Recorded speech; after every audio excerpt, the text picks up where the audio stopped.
First, we'll perform a small refactoring and extract the seat designator parsing and validation logic into its own method, parseSeat. We use a leading underscore here because this method is an implementation detail. The new parseSeat method returns a tuple with an integer row number and a seat letter string. This leaves allocateSeat much simpler. See the call to parseSeat, and notice that method calls within the same object also require explicit qualification with the self prefix.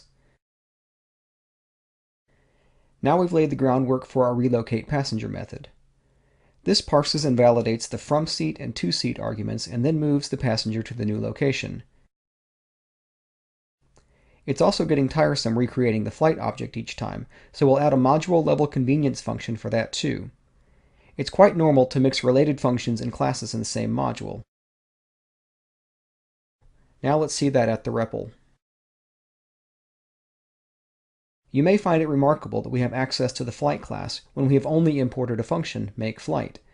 This is quite normal, and it's a powerful aspect of Python's dynamic type system that allows us this very loose coupling between code. Let's go on and move Guido back to row 15 with his fellow Europeans.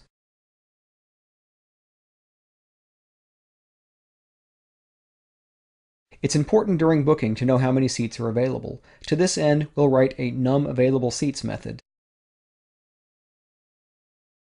This is achieved using two nested generator expressions.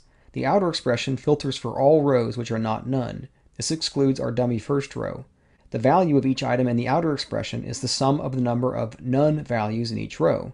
This inner expression iterates over values of the dictionary and adds 1 for each none found.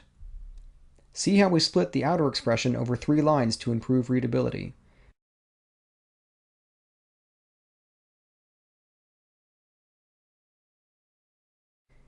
And just to check, let's do a little bit of math.